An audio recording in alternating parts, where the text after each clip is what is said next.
আসসালামু আলাইকুম। বিকাশের নতুন একটি আপডেট চলে এসেছে। বিকাশ থেকে লোন নিতে পারবেন। চলুন কথা না বলে ভিডিওটি শুরু করা যাক। প্রথমে আমি বিকাশ অ্যাপসে ওপেন করে নিচ্ছি, পিন দিয়ে লগ ইন করে নিচ্ছি। অলরেডি আমি বিকাশ অ্যাপসটির ভিতরে চলে এসেছি। করার পর ব্যালেন্স চেক করে নেবেন। অলরেডি আমি ব্যালেন্স চেক করে নিয়েছি। করার পর একটু দেখতে পাচ্ছেন আরও দেখুন, জাস্ট আর দুইখানে ক্লিক করবেন। করার পর দেখতে পাচ্ছেন লোন নামে একটু অপশন দেওয়া আছে, জাস্ট লোনে ক্লিক করে নেবেন। এখানে দেখতে পাচ্ছেন যে লোন নিতে আগ্রহী হওয়া আপনাকে ধন্যবাদ।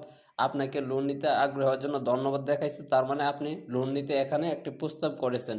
এই প্রস্তাবের মাধ্যমে আপনার ব্যালেন্সে যদি পর্যাপ্ত পরিমাণ টাকা থাকে সবসময়, যেমন 5,000 10,000 সবসময় আপনি লেনদেন করেন, বেশি বেশি সেভিং আপনি মানে খুলেন, অ্যাকাউন্টটা খুলেন, তাহলে আপনার ফোনে এরা লোন দিবে 5,000 10,000 অথবা 20,000 টাকা, 50,000 অথবা 1,00,000 টাকা পর্যন্ত লোন দিয়ে থাকে। আমরা যেহেতু কোনো লেনদেন করি না বিকাশে, এর জন্য আমাকে আগ্রহী হতে বাধ্য করছে যে পরবর্তীতে আমাকে টাকা যদি রাখি, পর্যাপ্ত পরিমাণে রাখি, তাহলে আমাকে একটি লোন দিবে।